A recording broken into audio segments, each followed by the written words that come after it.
It is rankings release day. We have heard your feedback since the 2026 update dropped earlier today, but now it's accountability time. 2 members of our scouting team will be here to break it all down and tell you which prospect rose 43 spots to 5-star status. And no Chapel Bill on Hard Knocks, no inside look into what Bill Belichick is like on the recruiting trail or how he inspires 18-year-olds. What else are we missing on? We'll daydream and discuss. Plus, you asked us which sophomore quarterback is the one to watch this season. A lot of great options, but according to our guys, one guy stands out in particular. Just saying. We answer more ultimate burning questions, preview Pitt, and reveal the number 1 player in 2026. All that and more as the ultimate college football show starts right now.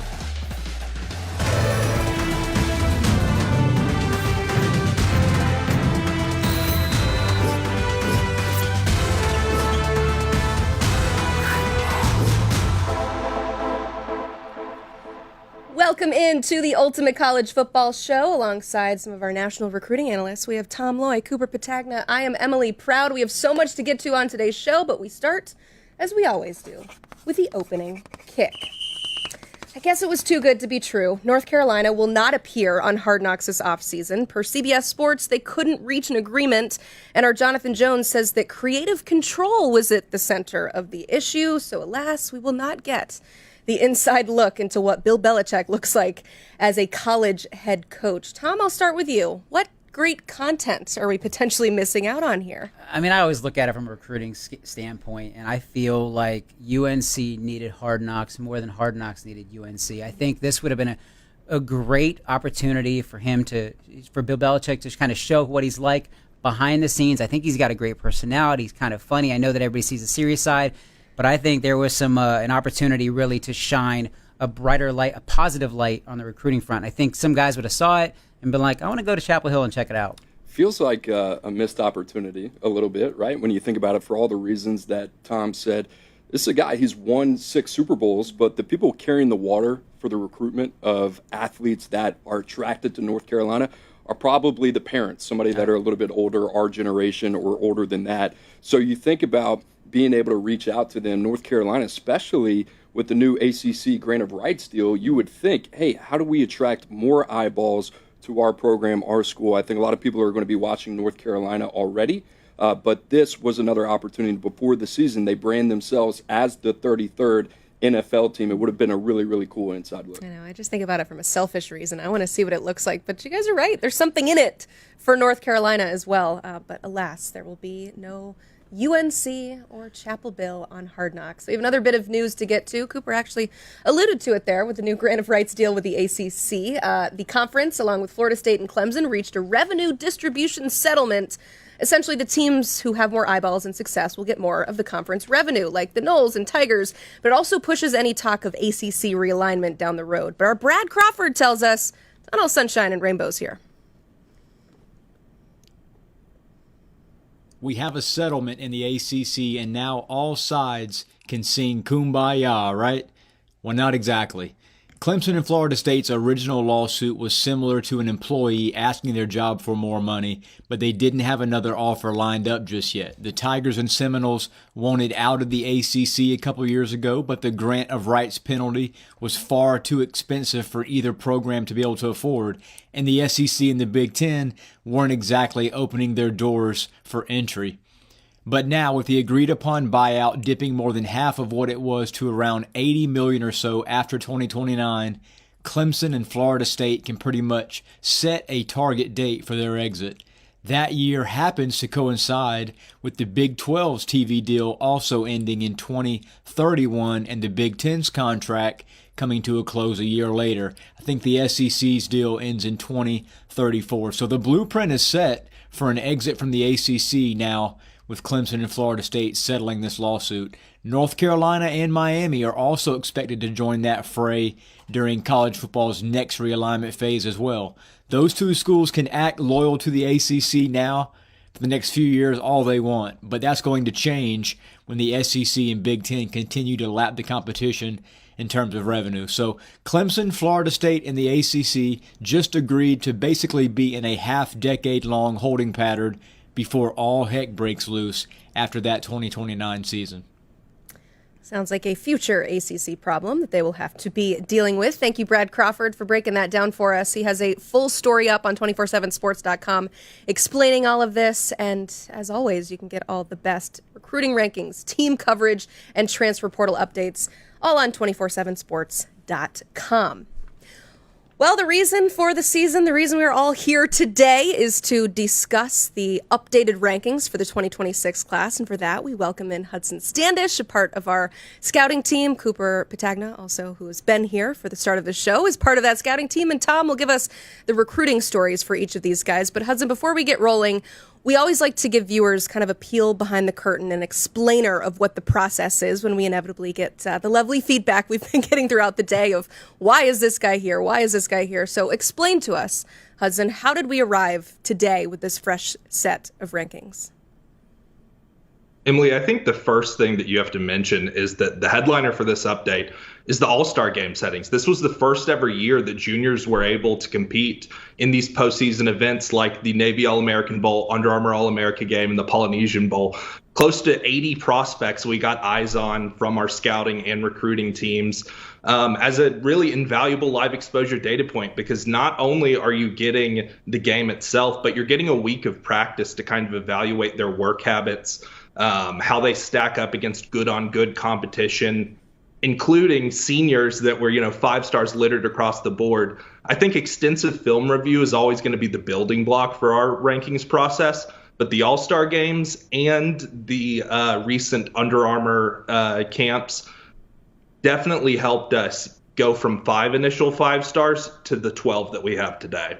Just to follow Hudson, I think to his point, being able to see juniors in this setting helped us a lot. I mean, guys like Keyshawn Henderson, guys like Bo Bentley, Felix Ojo, you go down the list, a lot of these guys we're going to talk about here in a minute. But that ultimate conviction, Hudson talked about it going from 5 to 12, but I think overall the pool of players in the top 100, we're maybe a little bit further down the line than we have ever been in terms of the confidence level that we have. And I got to give a shout out to our friend Andrew Ivins, who's not here with us today. Typically, he did a really good job, along with Eric Richards, the Navy All-American Bowl, making the pivot when they did, kind of following the pathway of what Jim Nagy and the Senior Bowl did, inviting juniors to that game. This is how college football has changed in high school football as well. So seeing these juniors a little bit earlier in a good-on-good setting against seniors has been a really, really big benefit for us in the evaluation process. Yeah, and you said it, Hudson. We have 12 5 stars revealing today. Of course, we like to get to 32. That comes at a later date. So these are the elite of the elite. Before we get there, though, Tom, I want to get your feedback on the fact that we have 72% of this top 247 currently uncommitted, which means you got a lot of work to do in the rest of our recruiting team to track all of these recruitments. But overall, what are you seeing as far as these recent recruiting trends that are affected by the transfer portal and the ever-changing college football landscape? What I think is really wild about the whole process at this point is how many guys are committing early and yet taking these unofficial visits and taking these official visits. There's clearly you can't take any visits if you're going to commit. That's out the window, especially with NIL and things of that nature. That is just no longer the case. So these guys are committing early, locking up a spot, which is beneficial to them, but they're going to take their time, take their visits, take their trips. No coach is really going to push look, you can't be committed to us if you're going to be looking around. Now, if it's later in the process, that's one thing. But this is spring. This is going to be the summer. There's so many kids that are locked in that are essentially, this school is my leader, but I'm going to take 5 official visits after that. So really, that's really all they're claiming right now. So a commitment just no longer means that. It's simply, I'm naming this school my leader. Yeah, so many visits happening right now. More will happen throughout this summer as that 5 limit is no more. So plenty to go on visits across the country. Let's stop talking about it and start showing some of these prospects. Let's start with the number 12, the first 5-star up 12 spots. The number 1 safety, Braylon Womack. He is currently uncommitted. Fired up to talk about this kid. And when you talk about him, the name that comes up, and I want to be careful with this, but maybe not shy away at the same time, Caleb Downs. And I want to talk about Braylon Womack from the standpoint of the versatility, what this guy does, 3-phase production, return game, offense, defense. Talk about a guy that can play boundary safety as well. And that's a premium value position. We had 2 guys ranked inside the top 100 of the transfer portal ranking. So everybody is looking for these type of Swiss Army knife players that can do a lot of different things. Play the deep pass, play in the slot, add value and run support as well. The other thing that I love about him, 8 interceptions, 4 of those went for pick sixes as well. Had over 1,000 yards receiving on the offensive side of the football with 13 touchdowns. Every time we've seen this kid, he's been lights out. He came on our show and talked about his 4 official visits to Ohio State, Texas A&M, Auburn, and Florida. And one thing I can't stop shaking is that early on in his process, he talked about how much he loved the Buckeyes. He talked about Caleb Downs. So I think Ohio State should feel very good about their chances. But Florida has some strong connections there, some strong relationships. Coach Sinceri is a guy that Womack has a ton of interest in potentially playing alongside.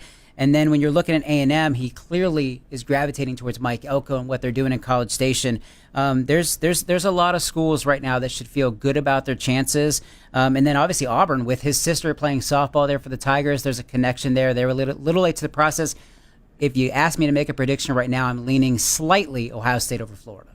All right, coming in at number 11, offensive tackle Emmanuel Iheanacho, currently uncommitted.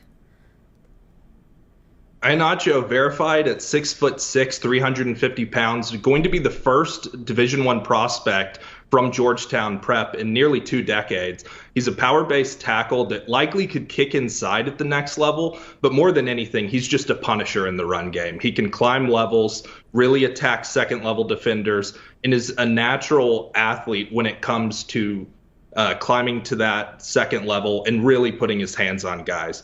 He's got to clean up some of the issues with his game and pass protection if he's going to stick outside, but he has college-ready size and is somebody that programs across the country are all in for. With Iheanacho, I think you got 4 schools in play. You got Penn State, Georgia, Maryland, and Oregon. I think there was a lot of buzz about Oregon early on. Maryland is the hometown favorite. I would say Maryland is the team to beat right now. I feel confident in saying they're the leader. I give them the edge over the Ducks at this point. The number 10 player in 2026. He's the number 1 cornerback, jumping 43 spots. Jordan Edmonds. He is currently uncommitted. Yeah, big riser for us. If you like height, weight, speed, then this is your type of guy. 6'2.5", 175 pounds. What you see on the screen there, but a two-way athlete, has a basketball background, also the genetics. Dad played in the NFL.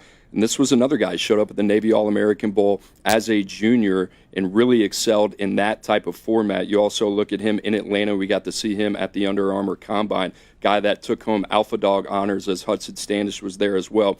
Those guys that have played in San Antonio, Orlando as juniors, they've showed up months later to these combines in Atlanta down the line for the Under Armour UA Next camps as well.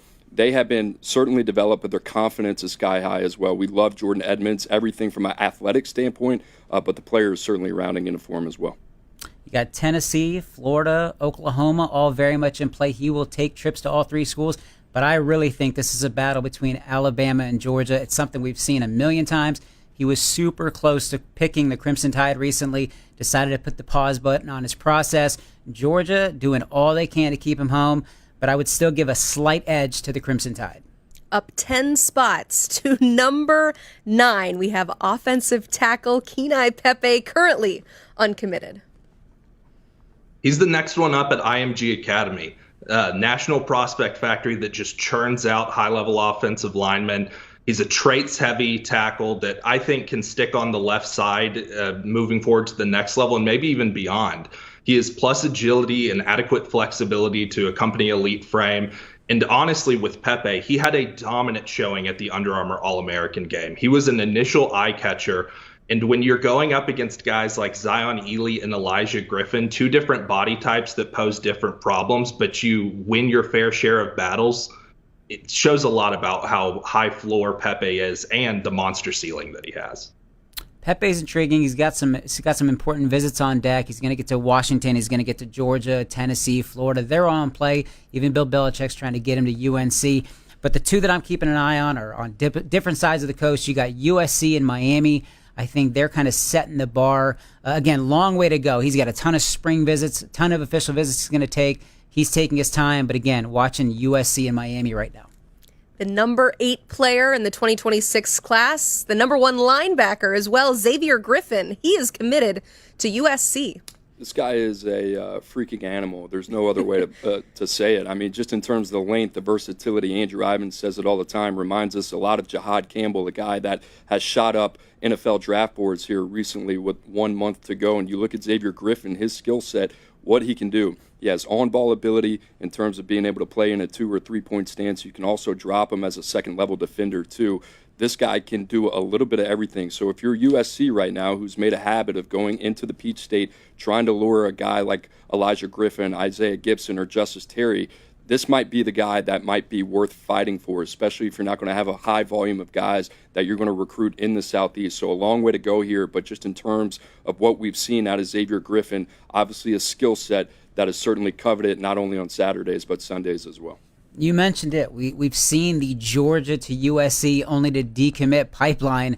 This one feels different. This kid is from Alabama, so the Crimson Tide are squarely in the mix. He's living in Georgia. The Bulldogs are absolutely in play, but I think this one is different. I think Xavier Griffin's different. USC fans, I feel like you can breathe a little bit comfortably tonight.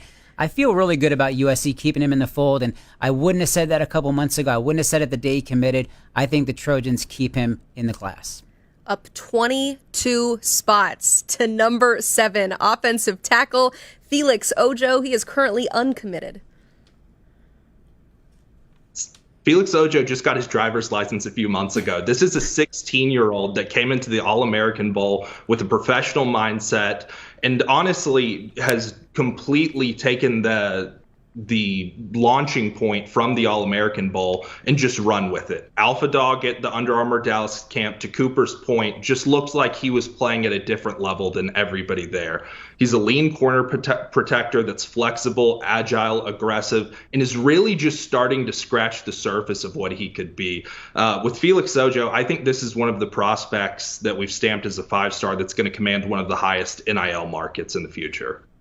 If you go on the 24/7 Sports message boards, you're going to see a lot of buzz about Michigan, Ohio State, Notre Dame, all these Midwest programs that he's going to visit this spring. They are super excited about it. In the end, I don't see any way he leaves the state of Texas. I think Felix Ojo will eventually be a Longhorn. I think Sarkisian gets that one done. All right, let's take a quick pause and look at players 7 through 12. We have 2 guys who are number 1 at their position, and cornerback Jordan Edmonds, linebacker Xavier Griffin. Also, you're seeing a lot of 24/7 Sports logos. That means that these guys are uncommitted. Plenty of opportunity to snatch some talent for your 2026 class. Let's keep it rolling with the number 6 player in the group. That is quarterback Ryder Lyons, who is another uncommitted prospect. Huge fan of this kid, and you look at him, 6'2.5", 215 pounds. He is stout, carries his frame really, really well. The way he's kind of built kind of reminds me a little bit of Caleb Williams, but the way that he plays the game, there's some similarities there as well. I love just the patience in the eyes, the ability to go through progressions, a very, very mature signal caller, but the playmaking ability too. Once he leaves the pocket, this guy can do a little bit of everything. He is a savvy type of player that could impact a program very, very quickly at the next level. You look also at his resume over the last 2 years, over 1,500 yards rushing as well. So it's not just through the air. This is going to be a guy that I think a lot of RPO schemes, teams are going to be looking at that can help them not only in the passing game, but in the ground game as well. Man, that video was really good. I'm just saying, whoever shot that.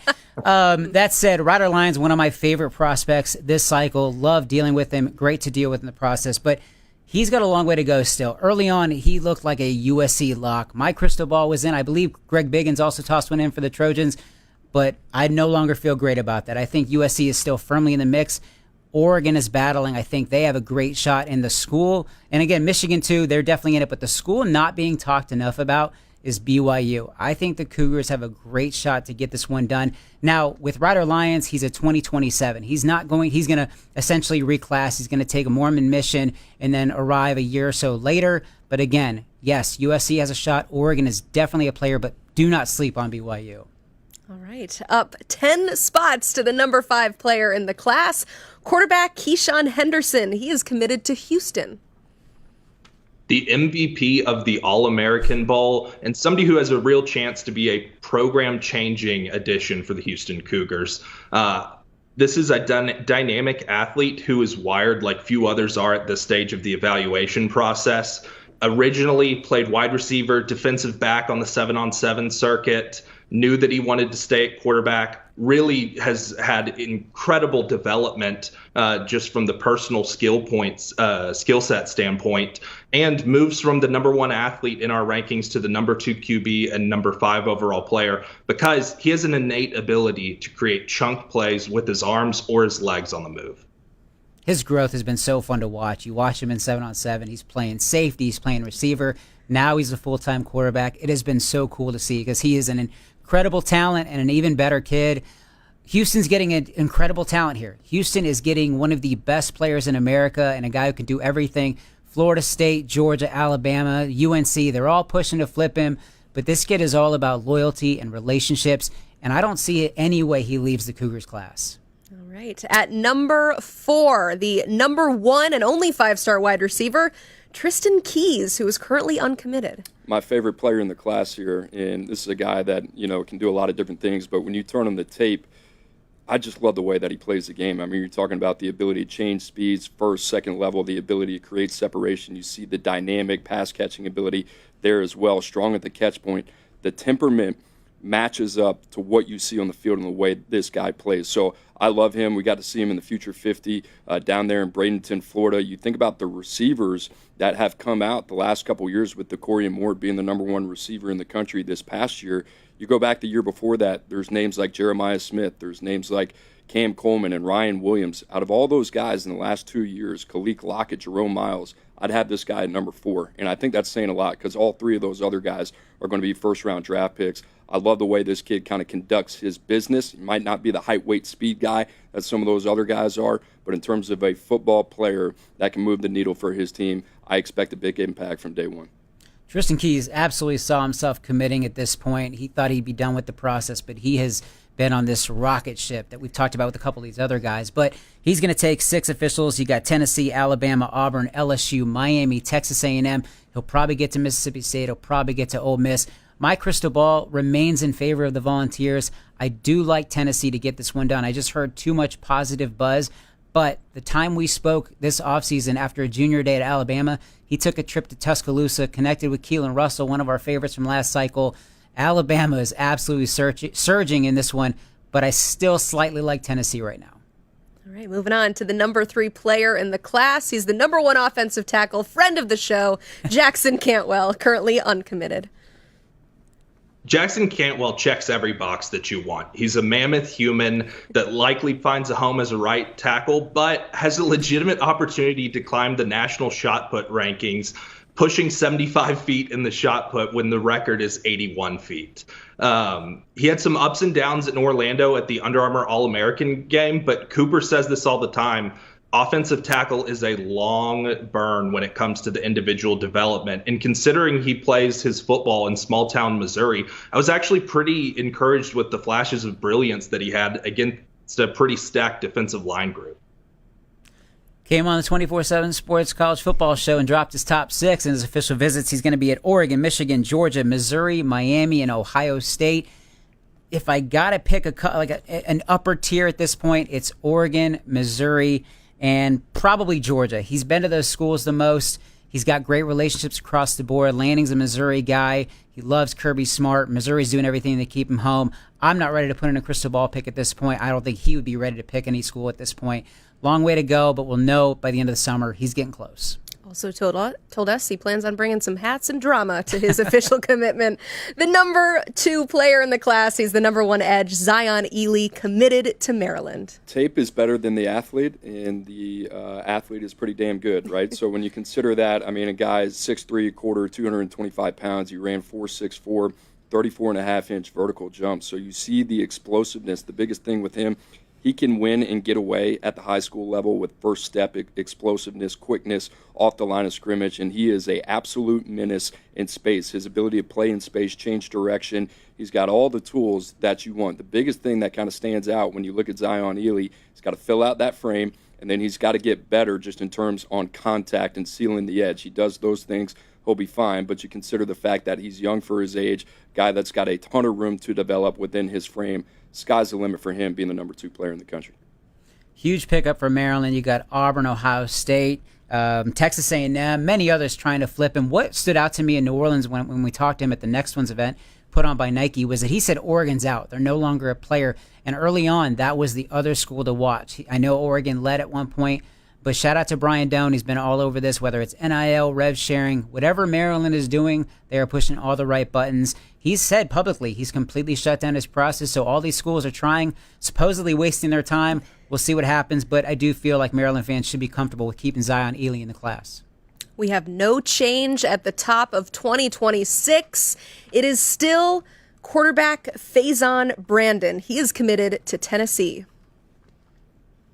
This is somebody who completed 77% of his passes on 214 attempts, 35 passing touchdowns to only 2 interceptions, watched his quarterfinal, semifinal, and state championship game all against Max Prep's top 100 schools. And he is just an elite game manager. And while that term has normally been used as a little bit of an insult or a dig, it's just Faison Brandon knows what he's doing. He can push the ball downfield. He's electric when he has to use his legs. And then we recently saw him when he came to the All-American Bowl Combine, and I'm not sure if he misplaced a pass on the day. His accuracy at the second and third levels of the defense has gone way up, and you can kind of see it just in that setting. Pretty wild thinking back to the commitment to Tennessee. He nearly committed to Alabama. There was a little bit of a sudden change over a 24-hour span. Ended up sticking with his leader of Tennessee and committed to them. At this point, you got LSU trying. North Carolina's making a run at him, which makes complete sense. He's a special talent. But I have just not heard a single thing from sources connected to Tennessee, from Faison Brandon himself. I do not think he's even wavering in the slightest. He's a super active recruiter. We already talked about one of his top targets in Tristan Keys. I like Tennessee to keep him in the class, and I expect some big-time talent to join him in Knoxville. Not just teams who have top targets, players also have targets to add to their 2026 class. There you have it, the top players in 2026 as of today. It is March. We still have senior seasons left to be played, plenty of camps, showcases, all that is ahead, but there is no change at the top. I said it, Faison Brandon, still the number one player. Hudson, why is he still the best player in 2026? I think it's just our comfort level with him, honestly, Emily. This is somebody who debuted in the initial top 100 before he'd even started a varsity game. And from there, he's just taken step after positive step. We've had recent live exposure to him that's been positive. In the junior season, while the volume of passes weren't as high as some of the other QBs in the class, he's just an elite decision maker at this stage. I think he's wired the right way between the ears. And you know, with Faison Brandon, sometimes you just don't want to overthink it. Sometimes you got to ride with your guy. Yeah, I think when we placed him number one, when we made that move, whenever it was, sometime in the last year, I gave Andrew a lot of credit, but we wanted to put a player there. Obviously, the positional value made a lot of sense, but it was also a guy that we could grow with. And I mean that from a development standpoint. I also mean that physically as well. When you look at Faison Brandon, it's another one of those guys who'll probably be in the DMV in a couple months trying to get his permit as well, right? Over the last 2 years, 29-1, and this is a guy that's still putting it together on the football field. Hudson mentioned the fact that he is an elite game-level manager, and that's what we like about him, but there is a part of his progression where he can continue to get better and better and better. So with a guy over 6'3", 190 pounds, it's going to be a guy that's going to play 210 pounds at the next level once he's in his second year of an SEC strength and conditioning program. I think his best football is ahead. You could go down the list. You can make an argument for Keyshawn Henderson, Ryder Lyons, Jarrett Curtis. There are a lot of good quarterbacks in this conversation that might be further ahead of a guy like Faison Brandon today, but this is about tomorrow and Sundays as well, and we know he's going to be an elite playmaker and a guy that fits beautifully into that Josh Heupel offense. I like that you guys keep reminding us just how young these players are. It's not just early in their development, it's early in our rankings process as well. Once again, those were just the 12 five-stars we have named so far. We usually get to 32. So let's talk about some players just outside that five-star status. Coop, you just mentioned him. Quarterback Jared Curtis. He's literally one spot outside the top 12 at 13, so he very well could be named a five-star when it's all said and done. But what's your evaluation of Curtis? Well, this guy's a really, really good player, and, you know, I'm fortunate enough to work with Tom Loy. He's got the connections to be able to get to see a guy like Jared Curtis work out in person, and you see this kid. He's a big physical kid. He's got a basketball background. He played running back, and it shows up on tape. That's his kind of disposition, and every time he takes the field, he's the best athlete on the field. And the biggest thing that you want to see with a guy like that plays a lower level of competition is domination, and that's exactly what Jared Curtis has shown. So despite the fact that he doesn't have a 5th star next to his name, this is a guy that we are still very, very high on. And I like the competitive temperament of this kid. You talk about ceilings and floors. I do think he's in a position right now. He's hovered around 220 pounds. He's a physical kid that could play early as well. So depending on the fit in this situation, there's a lot to like about Jared Curtis. And looking at his recruitment, he was once committed to Georgia, stepped back from that. He wanted to take some visits, and he went to a bunch of places. But he's now narrowed it down, once again to Georgia, but also the Oregon Ducks. He's going to take 2 spring visits. Behind the scenes, he says he's going to make a decision shortly after that. I think we're going to see an end to this one pretty quickly. But this one's kind of back and forth depending on who I've already written. Like Oregon, I feel like is where his gut is leaning at this point. But himself, the family, everybody loves Georgia. They love Kirby Smart. He's an uncle now. He's got some family, obviously strong ties to the South. It's going to be very difficult pulling him away. But everything about Dan Lanning, what Oregon's doing, they're pushing all the right buttons. But it's going to be very, very close for the next couple weeks. Yeah, he plays his high school ball just down the road from our studio here in Nashville, Tennessee. Hudson, I want to ask about cornerback Kari Adams. He's another one who could be a future 5-star, sitting at number 29 right now. So what makes him one of the top guys in this group? Emily, it's similar to what Cooper said about Jordan Edmonds earlier. This is a height, weight, speed corner that we took a pretty big shot on last offseason. He entered the top 247 for the initial 2026 update before he had a single scholarship offer. As a junior, took a noticeable step up, 3-phaser with elite speed, one of the top 55-meter sprinters in the country, but somebody who's more than just a, track kid playing football. This is somebody that has the ball skills, has the ability to rally to the football and tackle, that I think, he's going to be knocking on the door of 5-star status as we continue to progress through the offseason. On the recruiting front, you got a long list of suitors still. You got Oregon's in play, Penn State's in play, Notre Dame, Michigan, South Carolina, Penn State. I mean, a bunch of schools are still in play. But if you're asking me to pick 2 to watch right now, I know we talked about Oregon with Jared Curtis. I think Oregon's got a really good shot with Adams. And the other one would be Penn State. So I think it's going to be like, are you more comfortable kind of staying closer to home, or are you able to leave your family, your friends, go out on the West Coast and ball out in Eugene? I'm kind of leaning towards Oregon. I think they got a really good shot there. But again, official visits will play the biggest factor, and we'll know by the end of the summer where he's headed. Quarterback Landon Duckworth, he's 47 in these latest rankings. Still plenty of evaluation left before we make that definitive statement on him.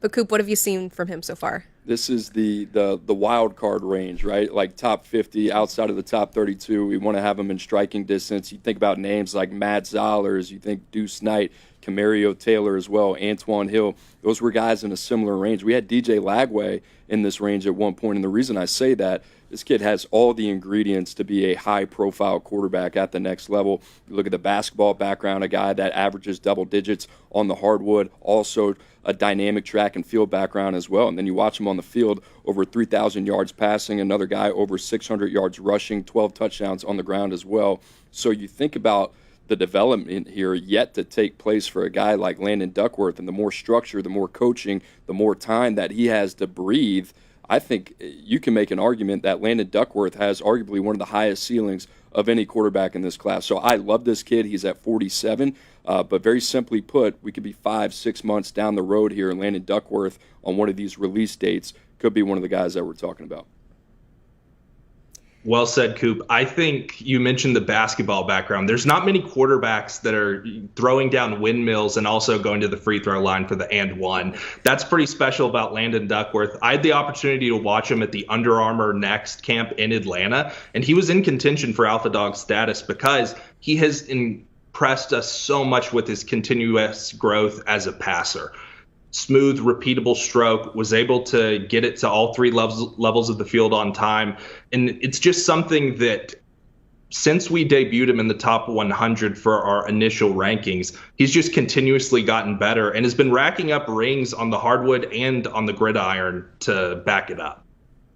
On the recruiting front, you got South Carolina surely in play. Florida State, once they hired Gus Malzahn, the Seminoles started surging up because he was really high on UCF for a while. North Carolina's making a run. Ole Miss, UGA also in play. I think the one domino to watch here is Jared Curtis. I want to see If Georgia misses on Jared Curtis, I think they're going to go all in on Landon Duckworth. Maybe they should be doing that anyway, regardless at this point. But I think that's the one they're going to move. They've been involved with Jared for such a long time. They're going to let that play out. But after that, keep a very close eye on the Bulldogs and Landon Duckworth. I feel like, Oregon should maybe be going all in on this guy. That's Come what I on, said. it's right there. No, sounds like a lot of teams in the SEC after him. It's not just about the 5 stars today and some of the top prospects. We have a whole new Top 247, which you can check out on 247sports.com. And Hudson, there's a player that I want to ask you about in terms of the newcomers to the Top 247, players that maybe you hadn't heard of, but now you will. Defensive lineman Valdon Stone, he went from unranked to 41, a massive jump. Why do you think we've seen that big jump from him? Simply put, Emily, his performance at the All-American Bowl was just outstanding. 6'2" plus, 320 pounds, but he looks about 270. This is a power-based interior defensive lineman that also has some juice rushing the passer. I think one of the most interesting things for just casual fans with Valdon Stone is this was the first ever international prospect that debuted in our initial 100, moved from Sweden to a prep school in Virginia, then reclassed from the 27 class to the 26 class. Kind of had low expectations heading into the All-American Bowl, considering the massive jump plus the international factor. And all he did was dominate practice for an entire week. Virginia Tech, USC, UNC all recently offered, but the schools to watch are Florida, Oklahoma, and Alabama. This kid walked into San Antonio, looked like a college-ready, borderline NFL player. It's pretty incredible to watch his rise. But I think those are the 3 schools to watch. I'm not really ready to pick a favorite, but there is some. I would say the school with the most optimism is Florida. But if you're kind of scouring around elsewhere, I think the Sooners are definitely in play. All right, Coop, offensive tackle Gabriel Osenda. He's committed to his home state school of Tennessee, went from unranked to a top 100 player at number 69. What have you seen from him in the evaluation process? Big boy. And what Hudson said about Valdon Stone, you can apply this with Gabriel Osenda and a lot of these guys that we've talked about in this update, but a guy that we got to see against elite competition in San Antonio, and he more than held his own. I mean, you talk about a guy 6'3", 3/4, 334 pounds, 34-inch arms.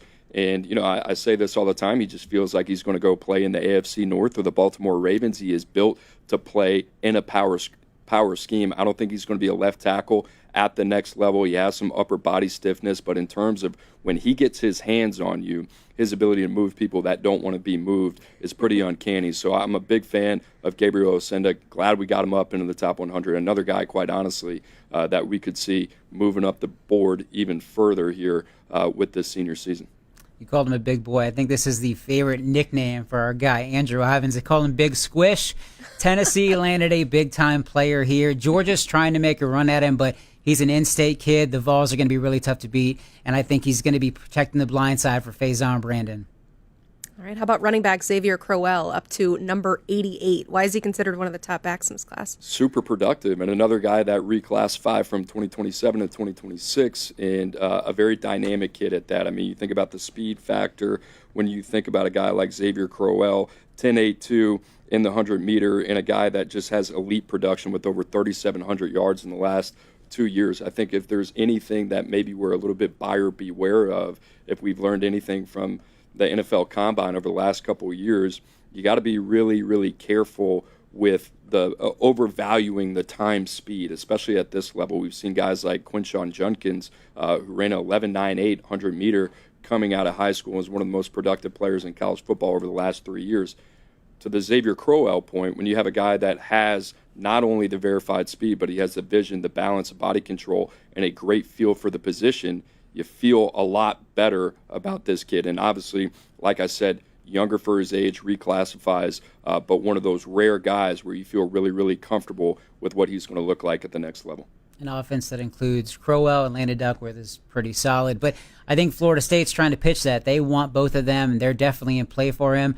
And you got Georgia absolutely in play. He's going to visit Texas. But the school that I've been watching from day one is Alabama. The first time I spoke to him when we were releasing the 2027 rankings before he reclassed was Alabama was the dream school, the dream offer. It's where he wants to go. He's going to take these trips. He's going to make a calculated, smart decision. But I think the smart money is on the Crimson Tide. All right, I want a quick pause from our discussion here because I said at the beginning of the show that this is all about accountability, and we do have a viewer question I want to toss to you, Hudson. This is from LL on YouTube. Surprised how far Turrentine dropped. His measurables really that big of a concern? That's John Turrentine, the interior offensive lineman that went from 17th to 52nd. Hudson, you got some context for us? I think the first thing is just, I know it is a relatively big drop, but it's still the 52nd player in the country. This is somebody who we love. This is a ridiculously high floor player that was an anchor on North Crowley's 6A Division I state championship team. But I think during that 16-game run in the state of Texas, kind of lost some weight, was a little bit lighter than we would have liked, but this is still somebody who's going to hang around the first 2 rounds as we continue throughout our process. Yeah, still considered a second-round pick at number 52. So I'm glad that you pointed out, still a prospect we're very high on. One more player I want to get to that went from unranked to in the top 247, wide receiver Messiah Hampton. He went from outside to inside the top 200, sneaking in there. So what have you seen from him in the eval process? So, Emily, I've got to give Tom Loy and Mike Roach some credit here. This is somebody at the Nike Next ones that immediately they were texting me, hitting me up saying, hey, Messiah Hampton is kind of going crazy at this event. He follows that up with an Under Armour Miami performance that was pretty fantastic. And when you revisit the junior tape, this is an inside-out, versatile wide receiver who can create separation and is a dynamic option in the return game as well, with close to 5 punt return touchdowns over the past 2 seasons. Playing a lower level of competition in the state of New York, but he's traveled across the country to prove he's one of the best, and we agree. Messiah Hampton was incredible in New Orleans, and he may not blow you away with the testing, but man, he's good in one-on-ones, and the game tape checks out. But this one's got a long way to go. His recruitment is his phone must be nuts. I need to text him and ask him because he must be DMs, the texts. It must be crazy right now, but it's awesome to see. He's an awesome kid. He got Miami, you got Penn State, Syracuse, Ohio State, Notre Dame, a bunch of schools. He's going to take spring visits. He's going to take official visits. But I was tipped off yesterday that he was really fired up about the Notre Dame offer. Penn State's another one, but I'm also not ruling out Oregon and Ohio State. I think he's got a lot of interest there. But again, long way to go. He's got a bunch of trips to take. I love it. Tom Loy, thank you for providing the great context on the recruiting and also finding some diamonds in the rough in the evaluation process. He does it all. Appreciate you being here. We're going to say goodbye to Tom, but I still have some more questions for our scouting guys. First one being, you tell me the tight end is the strongest position group in this class. I am not able to look at that by just looking at this list. That's why I lean on you. But I want to know why. Why is this group so deep and so talented, Hudson? I think the big thing, Emily, it's all relative, right? Maybe tight end isn't the strongest group if you just stack them together, but tight end is kind of the boogeyman for the recruiting evaluation industry because the data kind of shows that the first, second, third round picks at tight end just are completely random. It'll be a kid that is a basketball player that decides to play football in college, up transfers, and, gets selected by the Bills in the first round like Dalton Kincaid. But what we love about this tight end group is we have guys emerging from all across the country that fit the height, weight, speed markers. And if they don't, they provide schematic value considering the NFL and college football are shifting to more 12 personnel sets that feature multiple tight ends on the field at the same time. It's not a position group that we usually talk about in elite terms, but a lot of great tight ends in this 2026 class. We got a viewer question for you guys. I will pitch this to Coop first. Who was the most memorable player you scouted in 2026? Crazy Caniac 81 would like to know, Cooper. Great question. I'm going to go with Felix Ojo. And, we didn't really know how the offensive linemen were going to stack up in that setting, that good-on-good setting that we talked about. And Felix Ojo was a guy that you look at the frame, kind of similar to David Sanders, just in terms of a little bit leaner, right? 272 pounds is kind of what he's listed at.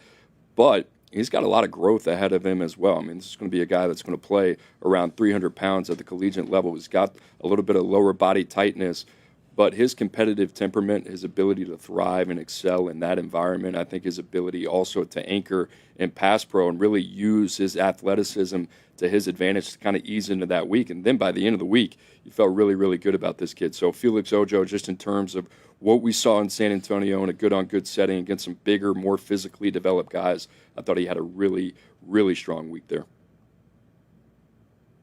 Emily, this is kind of cheating, but I'm going to go back to Keyshawn Henderson because when he first showed up on the scene, it was this kid with an iconic look wearing the Davy Crockett cap, running around playing both sides of the ball. And then before you know it, he started to progress into one of the better quarterbacks in the country. We saw his MVP performance at the All-American game, and he just has the type of program-changing upside that kind of makes, I guess, him my most memorable player because of what the upside is with him.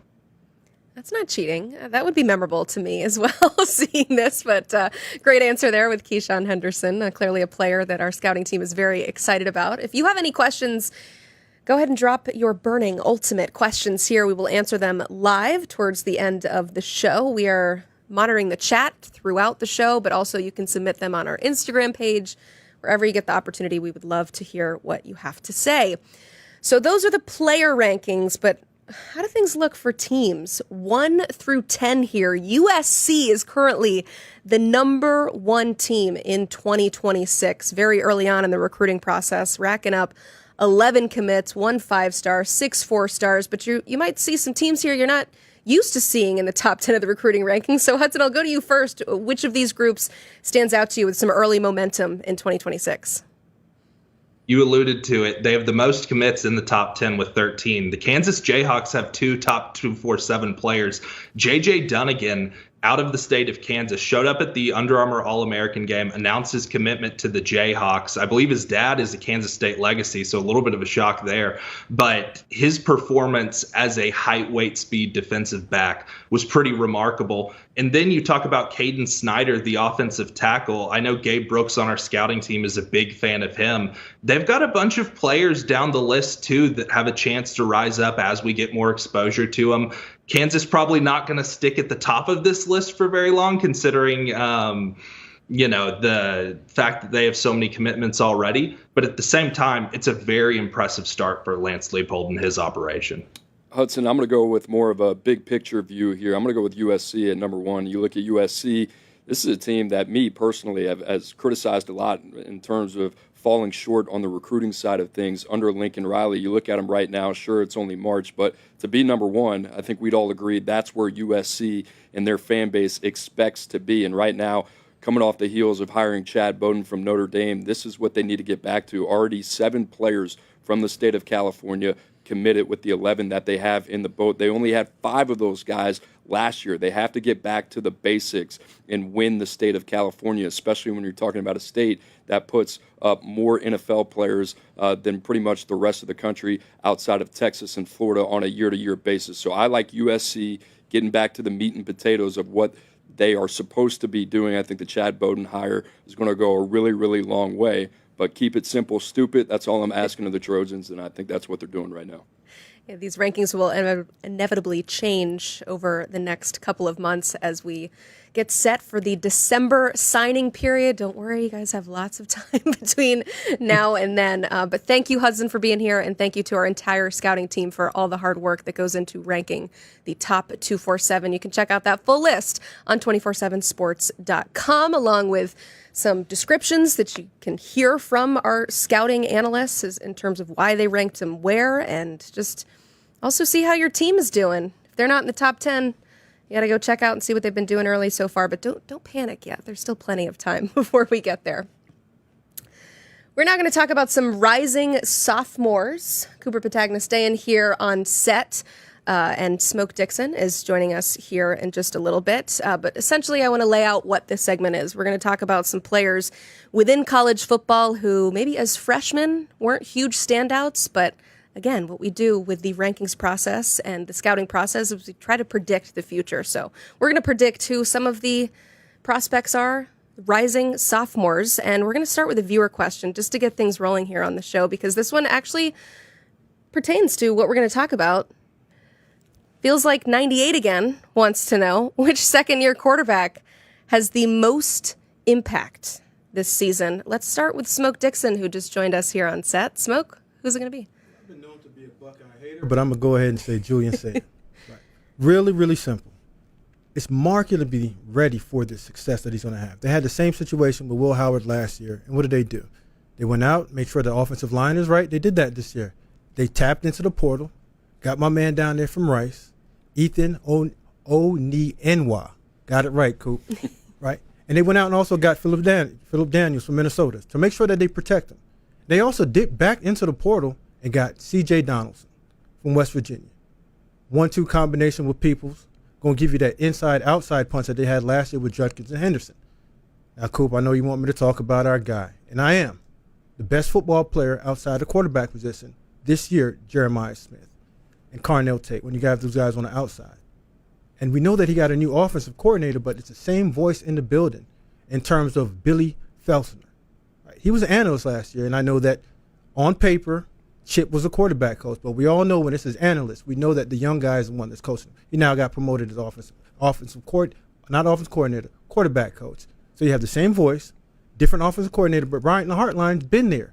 So you're going to have the same terminology, and they understand that this kid needs time, and they know how to get the right players on the field and give them time in order to be an impact player, set up for success.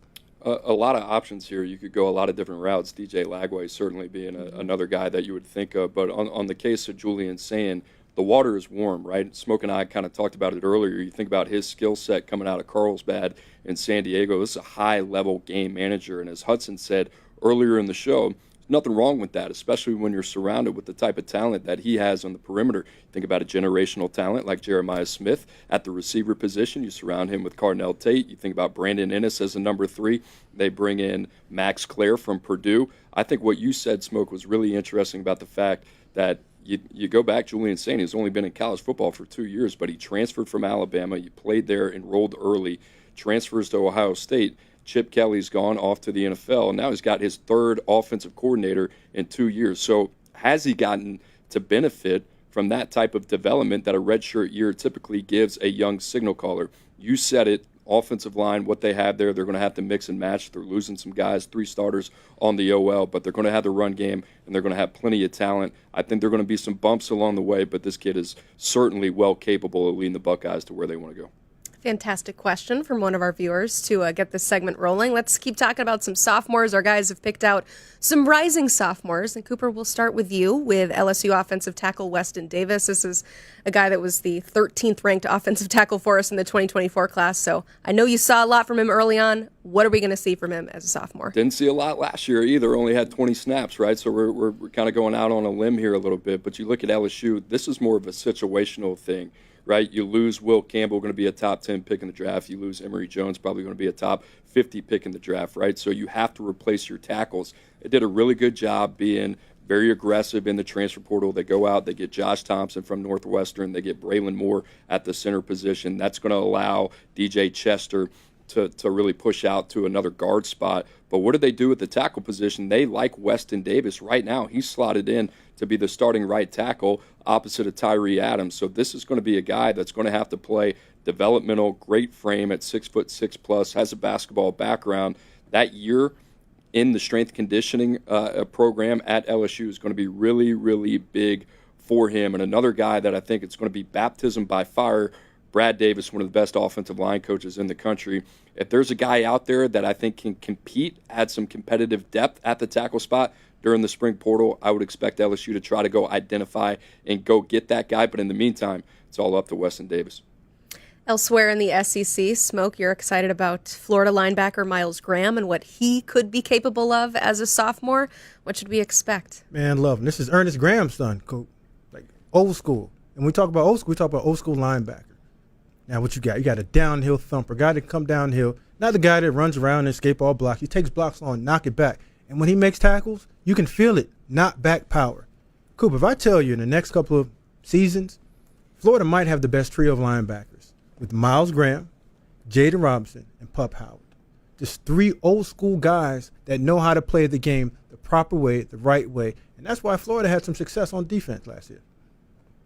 All right, let's get to some ultimate burning questions. You submitted them, and our guys only have to answer them. So let's start with this first one here from Dogmeister saying, can any of these 2026 players be a day one NFL starter tomorrow?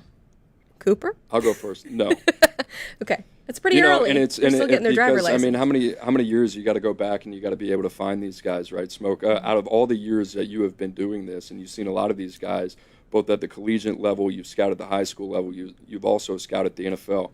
You could go back, and how many guys realistically can you even entertain that conversation with? I would start with Jadeveon Clowney would be one of those guys. Jeremiah Smith would probably be one of those guys. Maurice Clarett probably thought that he was one of those guys as well. We saw what that looked like, right? So there's not a lot of guys day one that could go to the Sunday league just from a physical and development standpoint of the 1% of the 1% of what that looks like play in and play out and really have a lot of success. Maybe we've seen one or two guys in the last, 10 to 15 years, at least in the way that I'm kind of sizing it up right now. Yeah, cool. Maybe physically, but the mental aspect and understanding how to be professional is what's going to hold you back. Because you don't have somebody holding your hand telling you, hey, listen, this is time that you have to wake up. This is time that you have to work out. This is time that you eat dinner. This is how you get prepared. No, it's a grown man's business. So you have to be able to get up on your own, get to the facility on time, be there for the meetings, study the right way, eat the right way, and then show up on Sundays and perform with the understanding that, hey, listen, you might not have a job on Monday if you played bad on Sunday. So no, just mentally and physically, no shot. Athletics aside, college is fun. Go to college. You have plenty of time to be a professional and to be a full-grown adult. But yeah, head to college. It's it's way more fun there. I got another question here from Beat 'em Bucks to 68. Other than Jeremiah Smith, what other non-quarterback has a chance to win the Heisman, Smoke? Jeremiah Love. Ooh, another Jeremiah. Yeah, we're going to keep it Jeremiah. Just from the understanding that we don't know who the starting quarterback is going to be at Notre Dame. And over the history of Notre Dame, and even Friedman's been there, they've pounded the ball, ran the rock downhill. And this is one of the most explosive one-cut slash running backs that I've seen in a long time. On one knee, maybe 60% last year, Coop. He gave Indiana work, gave Penn State the business, and I'm looking forward for the 2025 season when he is healthy to give him that work again and bring home that Heisman Trophy that Notre Dame's been missing for a while. That's a phenomenal answer by Smoke, quite honestly, off the dome, because I know we didn't. I'm see surprising these you guys beforehand. with these, yes. But Jeremiah Love would be my pick as well. But just for the sake of the conversation, how about Ryan Williams? And the only reason I say that is you think about the type of year that he had as a freshman, and then it felt like the duration of the season kind of caught up to him a little bit. And you have to remember, this kid was supposed to be a senior in high school last year as well, right? But the frame, we've already seen this before with a guy like Devontae Smith. I think he's a little bit more physically put together than Devontae Smith, and he won the Heisman at Alabama as well. The biggest thing Ryan Williams has to worry about, which is really not on his plate, who's going to get him the football, right? Is it going to be Ty Simpson? Is it going to be Austin Mack? Is it going to be Keelan Russell? That's probably going to be the biggest thorn in his side in terms of what does a Heisman conversation look like. But Ryan Williams would be the other bet. I love the Jeremiah Love pick. Yeah, all offensive guys from you. We'll see if any defenders want to separate themselves. No? Okay. No. Another question here from Nash Irish Fan 87. Are we going to see a first-time college football playoff champ in 2025? Coop, there's only been 6 teams who have won a college football playoff, so will we see a new one? Yeah, that's a great question. You know, I kind of look at the teams that kind of stand out to me this year. Oregon's one of those teams that kind of makes a lot of sense when you're looking at them running it back, a lot of young talent that has to matriculate. LSU is one of those teams, if you're looking on the outside, looking in. Florida as well. All these teams, kind of bubble teams, kind of going into the season that I think could surprise us a little bit. So I'm going to bet no against that. I think it's going to be one of those 6 teams that you had mentioned before earlier in the conversation. But like I said, I would love to know who those teams are that haven't won it, because I could probably give you a better answer there as well. Does Texas count? Yeah, they've never won the college football playoff. And that's what I'm going to go with. Okay. And just understanding that Sark has his guy right now at quarterback. I know we all love Quinn Ewers, but Quinn Ewers was a guy that was never available majority of the time. Arch Manning looks like he's the guy. Defensively, they're good. They got a guy that can close the game out in Colin Simmons. Defense is going to be perfectly fine. Offensively, Arch gives you that opportunity to go give you that RPO, quarterback run, but big arm talent. And I'm never worried about Sarkisian putting up points and running the table in the SEC.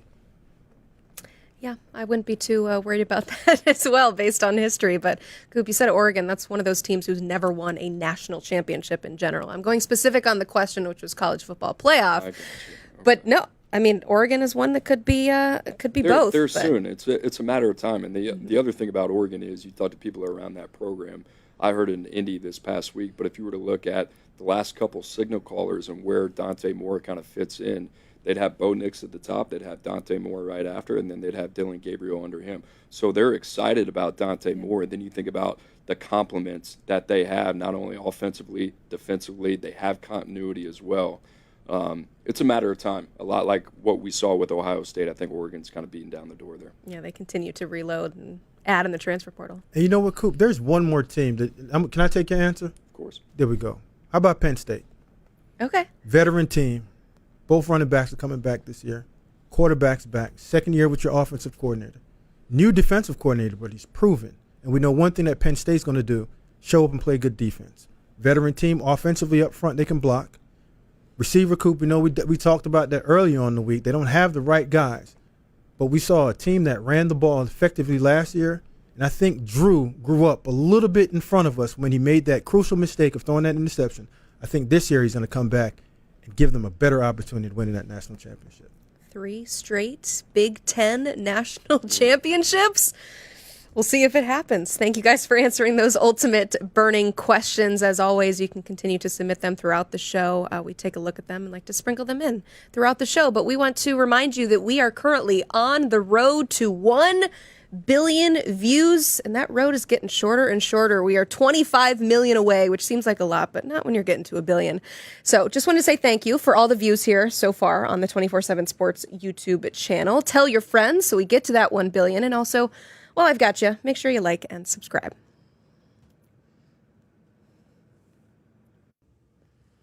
Things are about to get a whole lot better for the Pitt Panthers. Okay, we can't really predict what's going to happen on the field, but when it comes to the coverage of the program, fans are in for a real treat. We are so thrilled to officially welcome Panther Layer to the 24/7 Sports Team Site Network. And with that, we welcome on the publisher of Panther Layer. Chris Peak is here to tell us all things happening with Pitt. But first, you're an alum, Chris. You've been with the site for 2 decades now. I'm sure that makes you feel old, but that just proves how long you have been doing this. So what can fans expect from your coverage now that you're a part of the 24/7 Sports family?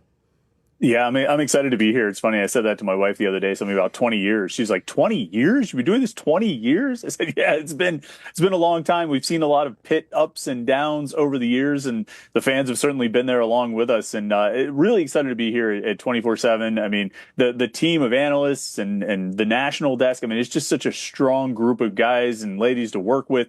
We're looking forward to it. And the fan response has been great so far. We're covering Pitt day to day, football, basketball, recruiting. We're all over it, and it's a great time. It's a lot of fun. It's been a great first week. I love it. Let's get it rolling with some of that unrivaled coverage of Pitt, and let's talk about this football team. The offseason is, of course, all about making your team better, repairing some of the issues that maybe plagued them last season. So, what is the biggest priority for the Panthers as they prepare for this fall? I mean, it's the biggest cliche in football, or one of the old reliables, is that it all starts up front, and it's really about the offensive line for Pitt. The biggest thing that happened to them last year when they started 7-0 and then lost 6 games in a row to finish out the season, including losing to Toledo in a bowl game in Detroit. And I'm not sure there's a more depressing combination of words than what I just said, losing to Toledo in a bowl game in Detroit. But that's how it ended for Pitt. And the reason it went that way is because their quarterback got hurt, and the quarterback got hurt largely because they lost their starting left tackle. It was one big injury on the offensive line, and it pretty much sent the season down the drain. So the big emphasis this offseason was rebuilding the offensive line, not just the starters, but also rebuilding the depth. And so they brought in a bunch of transfers, brought in a bunch of guys, from varying levels, starters, backups. They got a backup from Michigan. They got a starter from Charlotte. I think they brought in 3 offensive linemen out of the portal to really shore that position group up, because if they can get that going, they've got good pieces coming back. They have an All-American running back, an All-American linebacker, very good, promising young quarterback. But you got to be able to protect him. And if they do, they can have a good season, but it's got to work out with the offensive line.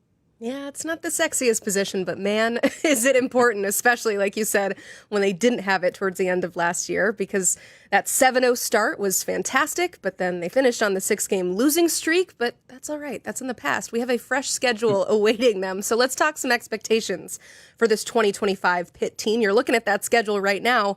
What do you expect the final record to be when it's all said and done? It's all you never know all those different little things that are going to happen. But I mean, this team should not win fewer than 8 games. I mean, I think 8 games has to be the floor for where they're at. There's some challenging games in there. You go to Florida State, even though last year was a bad year for the Seminoles. You go to Florida State, that's a tough place to play. You got Notre Dame at home, you got Miami at home. Those are going to be tough games. Syracuse might be a sneaky tough game, although we'll see what the Orange look like this season. But you got to win at least 8 games. I think that's the bare minimum for a program that wants to be where Pitt thinks it wants to be. And then if they can keep everybody healthy and the offensive line comes together, I mean, they should be able to push above 8, push to 9, push to 10, and compete in the ACC. But it's got to be 8 wins minimum. If you get another 7-win season, there's going to be some pretty big questions about where this program's headed. It's just crazy to think about that 7-win season based on the way that it started. Not all records are created equal, but yes, those certainly 8 wins would be great. Chris, I hate to end on a sad note, but it is important that we acknowledge it's been a heavy week for the Pitt family. Saturday night, freshman corner Mason Alexander died in a car accident. The 18-year-old was set to take part in his first spring practice with the program. I mean, you're there, Chris. You're around the program. I just want to give you the floor to help us remember and honor him. Yeah, I mean, it was not the news anyone expected to wake up to on Sunday morning. I mean, incredibly sad, incredibly tragic. We actually got a chance to talk. I mean, I've talked to Mason throughout his recruitment, of course, just with covering him as a Pitt commit. But we actually got a chance to talk to him last week because he enrolled early. So he's been in Pittsburgh for 2 months. He was back home in Indianapolis for spring break. But we got a chance to talk to him last week. And I mean, just an engaging, bright, smart, funny young man. Obviously, a lot of potential, in football, but just a lot of potential as a young person. I mean, it's incredibly sad and it's incredibly tragic. And, I think it's had a big impact on his hometown of Indianapolis. And, even here, just being here for 2 months, I think he had become a big part of the Pitt community. And again, just his loss is felt here. Really sad news. And, it's hard to avoid like sort of those cliches in a situation like that. It's really sad when a young person passes away like that. So young.